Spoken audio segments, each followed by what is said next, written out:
थंड आपल्या गरमीमध्ये पण बघायला मिळेल, उन्हाळ्यामध्ये. तर हा वाला ऑर्किड आपल्याला मार्च आणि एप्रिलमध्ये बघायला मिळेल आणि याचा पुढचा जो ऑर्किड आहे आपल्याला मे आणि जूनमध्ये बघायला मिळेल. मे आणि जूनमध्ये येतो हे सगळे ऑर्किड उन्हाळ्यामध्ये युजली येतात, तसं पण दुसऱ्या झाडामध्ये पण बघायला मिळतात. हे रानहळदीचं आपण जे बघितलं ना फुल, आपण छोटं फुल बघितलं होतं. फुल नंतर तुम्हाला वरती ऍक्च्युली पिंक कलरचे फ्लावर दिसतात आणि खाली येलो कलर, आणि असे मोठे मोठे जर पानं नंतर यायला सुरुवात होणार आणि त्याचे व्हाईट फ्लावर्स हे भरून जातात. तर हे पूर्ण आपल्या भारतामधलं फक्त महाराष्ट्रामध्ये सापडतात आणि महाराष्ट्रामध्ये पण काही मोजकेच ठिकाणी त्या ठिकाणी तुम्हाला बघायला मिळतात. यांना जे ब्लॅक सीड्स आहेत ते आपण आपल्या जेवणामध्ये वापरू शकतो, त्याचे पण मेडिसिनल फायदे आहेत.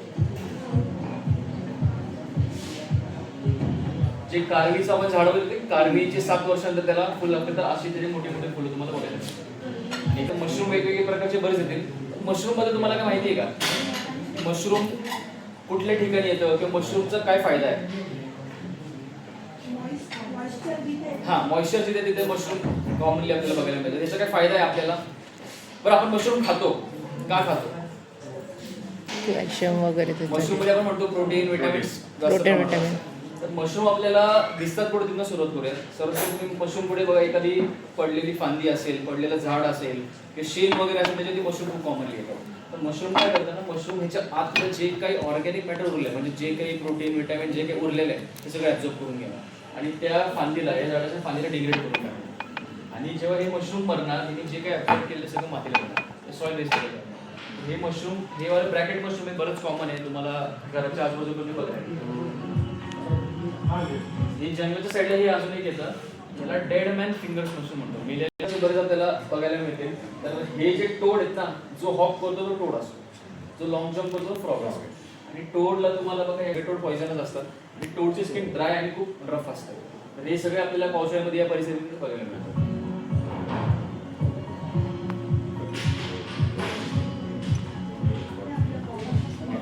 जो टिक टिक टिक टिक आवाज करणार आपण फ्रॉग ऐकतो ना, तो हा वाला जो मॉस मध्ये आपण म्हणतो अंडी वगैरे घालतो, तो हा फ्रॉग. आता काही जणांना बघितलं, काही जणांना बघायला मिळालं नाही. तर हा, या फ्रॉगची आपल्याला अंडी तिथं होती एका दगडावरती. तर हा फ्रॉग आपला महाराष्ट्रातच फक्त सापडतो आणि महाराष्ट्रामध्ये फक्त 3च जिल्ह्यांमध्ये आपल्याला बघायला मिळतो. तिथे अशी अंडी असतात, त्याच्यामध्ये डेव्हलपिंग वगैरे होऊ शकतो. याचे पण डायरेक्ट फ्रॉगलेट्स असतात. नाही, त्याला टॅडपोल फॉर्म होणार, टॅडपोल पाण्यात पडणार आणि मग त्याचा फ्रॉग येतो. हा आपला भारताचा सर्वात मोठा फ्रॉग, बुल फ्रॉग. मोठमोठे साईजचे असतात, शेतांमध्ये वगैरे तुम्हाला कॉमनली बघायला मिळतात आणि विहिरीत वगैरे पडलेले वगैरे असेल त्याच्यामध्ये दिसतात. आणि यांचं कसं आहे ना, की आता बरेच न्यूजवरती व्हिडिओ व्हायरल होते की पूर्ण असे येल्लो कलरचे फ्रॉग तुम्हाला सगळीकडे दिसत होते. येल्लो कलर म्हणजे कसं, यांचं जो ब्रीडिंग पिरियड असतो पावसाळ्यामध्ये, पहिला दुसरा पाऊस झाला की ब्रीडिंग करतात. मेलचा कलर पूर्ण येल्लो होतो, एकदम ब्राईट येल्लो. म्हणजे 2-3 दिवसापर्यंत कलर राहतो, नंतर ते निघून जातो. नंतर असं त्याचा नॉर्मल कलर दिसतो. आणि हा असा बेडूक आहे जो कधी कधी त्याच्या आजूबाजूला कुठला पाण्याचा साप किंवा विषारी साप वगैरे तो खाऊन घेतो, छोटा मोठा साप. हे साप खाणारा हा तसा बेडूक आहे.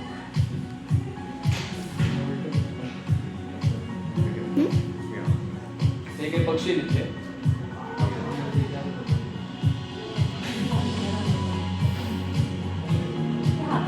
बघ किती सुंदर आहे. हे सनबर्ड वगैरे तुम्हाला सकाळी जास्त करून कॉमनली बघायला मिळते. त्याच्यामध्ये मला काही वेगळं वाटतंय, फ्लोट होतोय असं वाटतं. हा, हवेत येतो. अजून ते हा रेड कलरची मार्किंग पण आहे. अजून ते पायाला काही तरी त्याच्या, हे पायाला टॅग केलेलं आहे. तर बर्ड्सचे पण मॉनिटरिंगचे स्टडीज वगैरे जे करतात ना, की या राज्यातून पक्षी आपल्याकडे आलाय किंवा इथून तिथं गेलाय, तर ते कसं कळतं, तोच इंडिव्हिज्युअल थोडी ट्रॅक करत करत कोणी येऊ शकतं. तर ते एक रिंग असती, तर त्याला आपण त्या प्रोसेसला आपण रिंगिंग म्हणतो. बर्ड्स पकडून आपण त्याला ते रिंग लावतो. त्याचं एक आधार कार्ड झालं थोडक्यात असं समजा. रिंगचा एक कलर कोड असतो आणि न्यूमरिकल कोड असतो. त्याचा पूर्ण डेटा घेऊन आपण एका पोर्टल अपलोड करणार आणि त्या पक्षीला आपण सोडून देणार. सोडल्यानंतर हा जातो जातो पुढे आपल्याला, म्हणजे समजा इथून हिमाचलला गेला कोणीतरी, तिथं बघितलं त्याला, तो नंबरवरनं तो सर्च करणार, हा पक्षी आला कुठून, तो कळणार लोणावळ्यामधनं हिमाचलला गेला, किती दिवसांमध्ये गेला, किती त्याला वेट लॉस झाला, विंग्स किती वाढले, ते सगळा त्याचा डेटा, एज किती, त्याचा पूर्ण आपला अंदाज होतो. तिथून समजा चायनाला गेला, सेम प्रोसिजर. कुठल्या स्टेट्समध्ये फिरतात, कुठल्या कंट्रीजमध्ये जातात, त्याचा पूर्ण डेटा आपल्याला याच्यात मिळतो.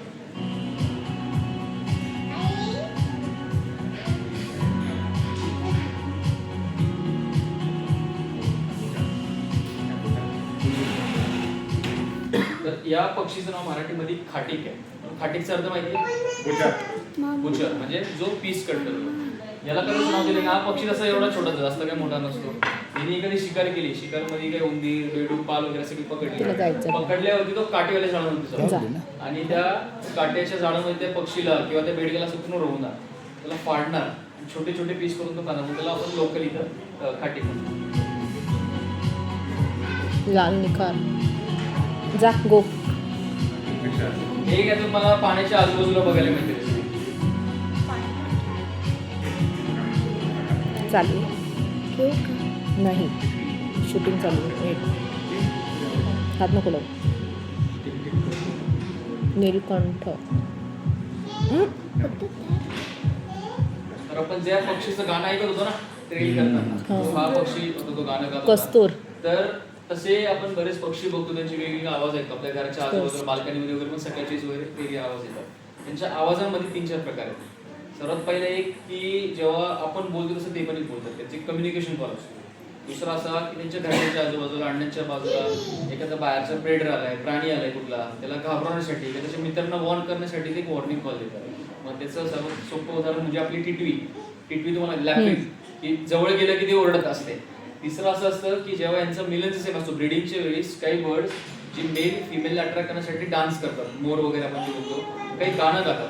हे जे तुम्हाला मी एकदम आवाज ऐकवतो, तर याच्या एरियातून समजा कधी कोणी जात असेल आणि त्याला धोका वाटत असेल की आपल्याला किंवा आपल्या मित्रांना धोका असू शकतो, तर तो मित्रांना वॉर्न करण्यासाठी कशी सिटी मारतो, विसल करतो. हे विसल करणार तो म्हणजे त्याच्या मित्रांना एक मेसेज पोहोचला की कोणतरी आपल्या भागात नाही येतंय. आणि फिमेल अट्रॅक्ट करण्यासाठी असं गाणं गाणं.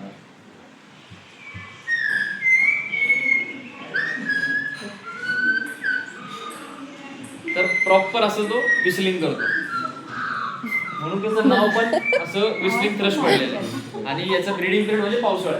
पावसाळ्यात एकदा चालू झालं की तुम्हाला जंगल कसं सकाळ संध्याकाळ असं आवाज ऐकू. दया. वाचरा. या पक्षीला आपण मराठी चष्मेवाला म्हणतो. मला बघा अशी रिंग दिसते व्हाईट कलरची, चष्म्यासारखी दिसते थोडक्यात, त्याचं नाव तसं पण.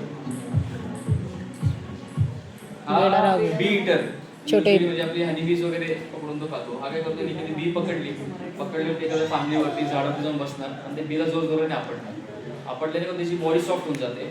बीला विष आणि तो काटा स्टिंग जे याला आपण म्हणतो ते असतात. एकदा पडून गेलं की खाऊन घेतो. हे कॉमन बर्ड आहे.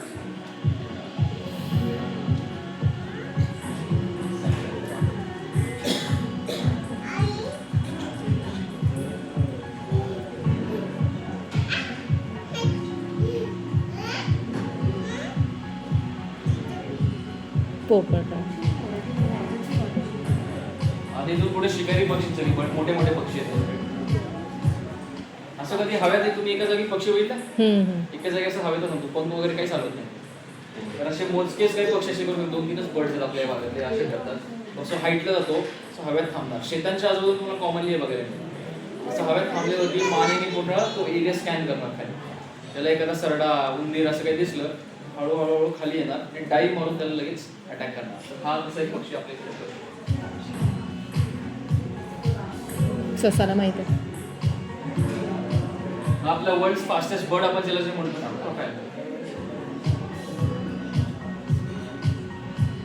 हा आपला सह्याद्रीत मिळणारा सर्वात मोठा ईगल आहे. याचे जेव्हा विंग्स ओपन करतो एवढा मोठा तो ईगल असतो. पूर्ण ब्लॅक कलरचं मध्ये त्याचं नाव ब्लॅक ईगल पडलंय. आणि समर मध्ये आणि विंटर्स मध्ये आपल्या या दोन्ही डोंगरांच्या मध्ये उडताना वगैरे कॉमन थोडंसं ऊन वगैरे पण पडलं पावसानंतर तर बाहेर निघणार.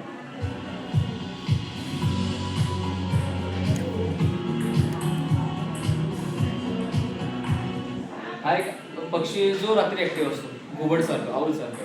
हा जमिनीवरती राहतो आणि जमिनीवरतीच अंडी वगैरे घालतो तो. तर हा तसा स्वतःला कॅमोफ्लॅज करून ठेवण्याचा प्रयत्न करतो. म्हणजे तुम्ही त्याच्या जवळ, आता तुम्ही कुठल्याही पक्षी जवळ गेले तो उडून जातो लगेच. हा तसा नाही. हा काय करणार, हा जोपर्यंत तुमचा पाय ऑलमोस्ट त्याच्यावर पडणार नाही ना तोपर्यंत उडत. हा फोटो मी मोबाईलने काढला. मी विचार करा मी किती जवळ गेला असणार. लास्टला जेव्हा आमची जास्त हालत झाली की तो उडून गेला. आणि उडून गेला कळला की तो ऍक्च्युली याच्या खाली अंडी आहेत, 2 अंडी तिने उभं होतो. तर असे हे रात्रीची जास्त करून ऍक्टिव्ह असतात.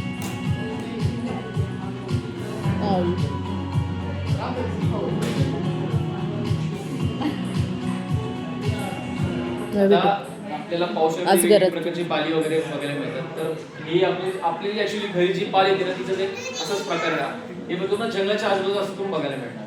आणि ही वाली फक्त महाराष्ट्र आणि गुजरात या दोनच राज्यांमध्ये सापडते.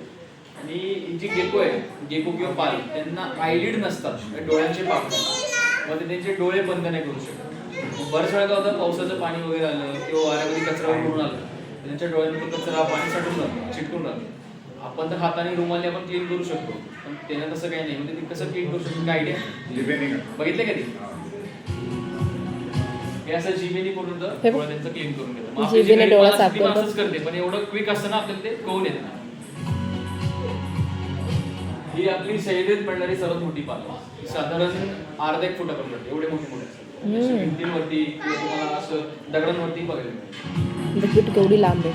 हात काढ सरडा. ही घोरपड, मोठमोठे घोरपड ससे बघितली. तुम्हाला हे घोरपड सकाळची जास्त करून ऍक्टिव्ह असते. घोरपड बघितले मी. ही सापसुरू आहे, बघितले मी. साप आवडतात तुम्हाला? नाही आवडत? तर हा जो साप आहे हा आपल्या भारतातला सर्वात विषारी साप आहे. India's most venomous. हा रात्रीच्या वेळेस बाहेर पडला. तर तुम्हाला ते प्रश्न विचारतो. आता आपण आपलं जेवण वगैरे करतो, चपाती भाजी वरण भात वगैरे रेग्युलर बेसिसवरती खातो. कधी कधी आपल्याला पण इच्छा होते ना की काहीतरी आपलं फेवरेट किंवा काहीतरी वेगळं काहीतरी खाल्लं पाहिजे. हा जो साप आहे हा साधारण 3.5-4 फुटापर्यंत वाढतो. ह्याचं जे तोंड आहे ते एवढंच असतं. तर ह्याचं जे रेग्युलर जेवण आहे ते असं समजा बेडूक, पाल, उंदीर वगैरे तो खाणारच. ह्याचं आवडतं काय असू शकतं?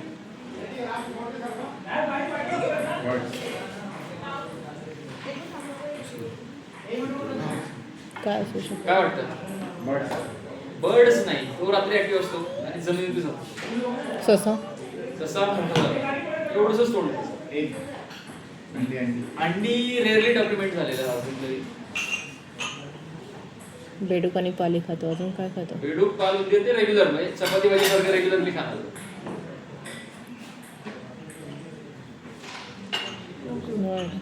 ते पण पातळच आहे. दुसरे साप. दुसरे साप, त्याला दुसरे साप खायला खूप आवडतात. जिथं हा निघणार ना तिथं समजायचं आजूबाजूला साप. एकदा मी असं बघितलं होतं, हा जो क्रेट आहे मण्यार दुसऱ्या मण्यारला खातो, नाग दुसऱ्या नागाला खातो. आणि त्याच्यात एक रिसर्च आर्टिकल लिहिलं होतं, ते तुम्हाला ऑनलाईन गुगलवरती मिळून जाईल. त्याच्यामध्ये बघा मोठा मण्यार छोट्याला खातो. तर कलर ब्लॅक आहे याचा ग्रे, तिथं स्किन शेड करा, काट टाकतो ना साप, ते काट टाकण्याच्या प्रोसेसमध्ये आणि त्यांनी 2 मिनिटामध्ये पूर्ण साप खाऊन टाकतो. हे त्याचं आवडतं बिहेवियर. बघ एक स्नेक, दुसरं स्नेक टाक. आता आपण बघतो बरेच साप अंडी घालतात, तर काही सापाचे जे अंडी नाही घालतात एक पिल्लांना जन्म देतात. हा साप डायरेक्ट पिल्लांना जन्म देतो आणि हा युजली जून महिन्यामध्ये पिल्लांना जन्म देतो. त्याची पिल्लं कशी असतात? छोटी छोटी पिल्लं असतात आणि हे ॲट अ टाइम 15-20 पासून ते 80-90 पर्यंत पिल्लं घालू शकतो. जेवढी मोठी फिमेल हेल्दी असते. हा, आता आपल्या भारतात ना साधारण किती साप आहे, काही आयडिया तुम्हाला? प्रजाती किती सापांच्या? तर 450 अधिक आहे, मोर दॅन 450 स्पीशीज. त्याच्यातले हार्डली 60 ते 70 सापच विषारी. त्याच्यातले पण फक्त 10 ते 12 सहाशे लोकांच्या घराच्या आजूबाजूच्या जंगलामध्ये किंवा डोंगरामध्ये आपल्याला बघायला मिळतात. आणि फक्त 4 ते 5 साप जे विषारी जे लोकांच्या घराच्या आत किंवा घराच्या बाहेर फिरताना दिसतात. तर तुम्हाला 450-500 साप ओळखायची काहीच गरज नाही.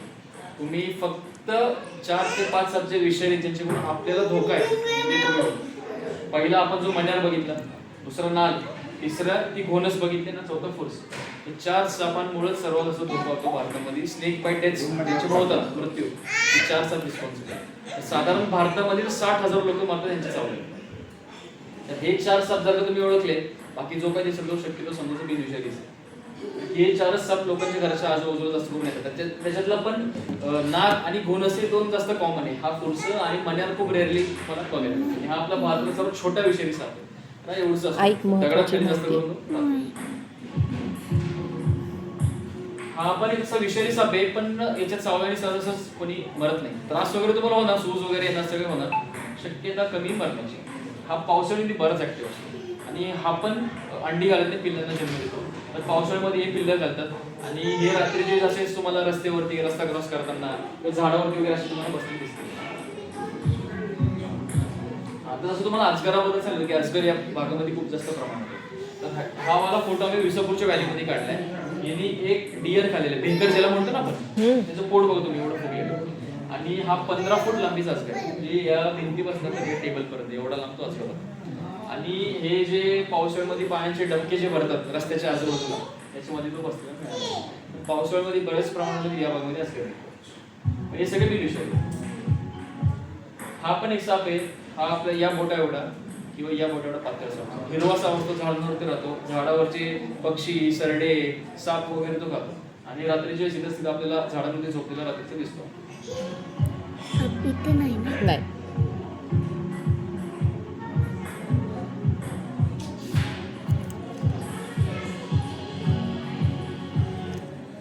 हा पण एक साप आहे. याचं मराठी नाव आहे मांजऱ्या.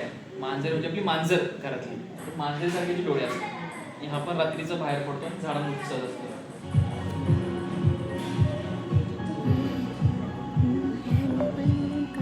या फोटोत काय काय बघायला मिळेल? पिल्ले आहेत पाठीवर. अजून काही? हो, पिल्ले आहेत. अजून काही? ते खाताय ना तुम्ही? तिच्या पाठीवरती तिची सगळी पिल्ले आहेत. तिने एक मॉथ पकडलाय, पतंग ज्याला म्हणतो ना आपण, बटरफ्लाय मॉथ मध्ये. तर बरेच स्पायडर तुम्ही जे बघता जे असं वेब बनून राहतात, वेबदिशा मधोमध वगैरे दिसतात. आणि सगळेच वेब नाही बनवत. काही पानांवरती राहतात, काही फुलांच्या आतमध्ये राहतात, तर काही बरो होलमध्ये राहतात. तो रात्रीचे असं बरोच्या बाहेरून बसलेला असतो. त्याच्या समोर एखादा काही छोटा मोठा किडा गेला किंवा असं काही मॉथ वगैरे पकडून ते खातात. आणि यांचं असं काही फिक्स घर नसतं, पण ते काय करतात, अंडी घेऊनच फिरतात. अंडी अशी घेऊन अशी अंडी घेऊनच आई जाणार. आणि जेव्हा पिल्लं बाहेर निघणार, पिल्लं निघून आईच्या पाठीवरती बसतात. आणि ते 2-3 हफ्ते परत आईच्या पाठीवरती बसून राहतात, नंतर निघून जातात. तर हे पिल्लं जास्त करून तुम्हाला मे आणि जून या पिरियडमध्ये बघायला मिळतात आईच्या पाठीवर. आपल्या या भागामध्ये टॅरेंटुला पण आहे. एवढे मोठे मोठे सैशे टॅरेंटुला तुम्हाला असं कधी भिंतीवरती बाहेर आलेले किंवा अशा होलमध्ये बसलेले. मी स्पायडर वेब तर बघितलंच असणार. किती मोठा बैल आता बरोबर? एवढा. अजून एवढा. एवढा. हा आपला जगातला one of the biggest spider. हा वेब माझ्या हाईट एवढा किंवा 10 फुटापर्यंत पोहोचू शकतो. ऍट अ टाइम ते 700-800 मीटर पर्यंत वेब तो सोडू शकतो. आणि त्याच्या वेब मध्ये पक्षी पण अटकतात. तो पक्षी, छोटे मोठे पक्षी पण खातो. तुम्हाला पुढे फोटो दाखवतो. तर याच्यामध्ये बघा, ही फिमेल आहे. फिमेल माझ्या हाता एवढी मोठी आहे. मेल बघा केवढं रेड कलर.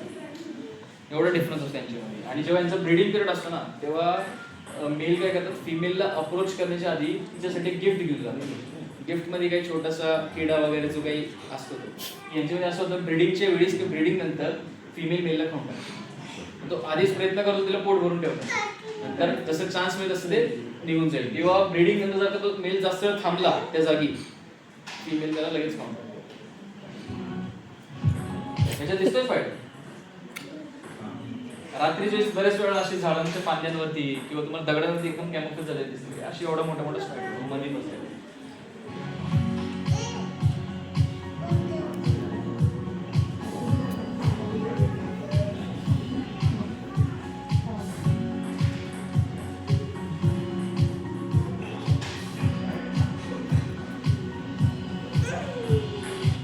असा रंगाचा कधी विंचू बघितलाय? स्कॉर्पियन. प्रत्येक विंचूचा असा कलर असतो. प्रत्येक स्पेसिफिक लाईट नंतर तुम्हाला एक व्हिडिओ दाखवतो. नॉर्मल लाईट मध्ये तुम्हाला त्याचा नॅचरल कलर दिसेल, जो काय रेड आहे, ब्लॅक आहे, जो काय असेल तो. रात्रीच्या वेळेस युव्ही लाईट मारते ना, असं ग्लो करतात. सगळे असे रात्री ग्लो करतात.